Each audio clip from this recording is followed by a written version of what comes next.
Dimungkinkan sekarang bahwa masyarakat bisa menanamkan modal ke BUMDes. Kalau dulu kan tertinggi itu penasehat. Nah, sekarang yang diletakkan di atas itu adalah musyawarah desa, sehingga keputusan untuk BUMDes ini semuanya harus melalui Musdes.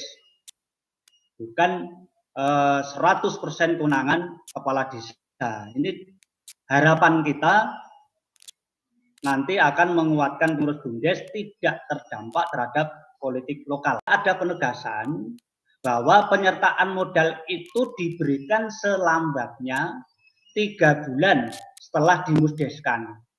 Kalau yang dulu peraturannya kan belum ada, sehingga ada juga BUMDes yang sudah diperdeskan, sudah mendapatkan SK, bisa bertahun-tahun tidak mendapatkan kepastian penyertaan modal dari pemerintah desa. Tapi dengan munculnya PP ini ada ketegasan. Business Judgment Rules. Apa maksudnya?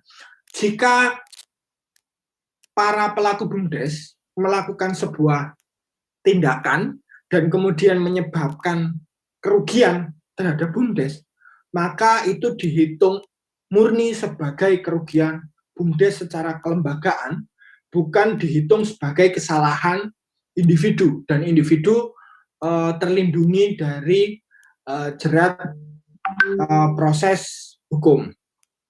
Selagi apa yang dilakukan oleh individu pelaku tersebut sudah mematuhi keputusan musyawarah desa. Kalau pemerintah desa ingin BUMDesnya besar, itu memang harus disupport dengan penyertaan modal dalam bentuk uang yang cukup untuk menjalankan kegiatan usaha di BUMDes.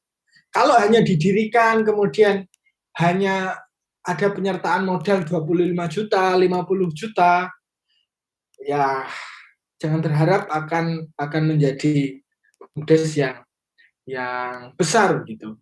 Karena sekarang BUMDes menjadi badan hukum, harus punya harta kekayaan sendiri, harus mandiri mengelola usahanya, maka harus ada keberanian untuk memberikan penyertaan modal kepada BUMDes. Dengan BUMDes sebagai memiliki status badan hukum, bisa melakukan pinjaman karena BUMDes juga sudah memiliki modal sendiri. Dimungkinkan sekarang bahwa masyarakat bisa menanamkan modal ke BUMDes, asalkan tidak melebihi persentase kepemilikan modal oleh desa.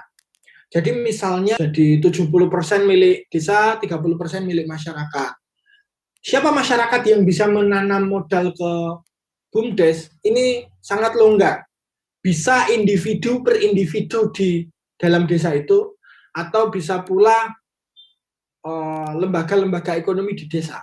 Jadi dimungkinkan misalnya ada koperasi, ada kelompok tani, ada individu, orang per orang di desa mau menyertakan modal ke BUMDes, dimungkinkan dan diperbolehkan.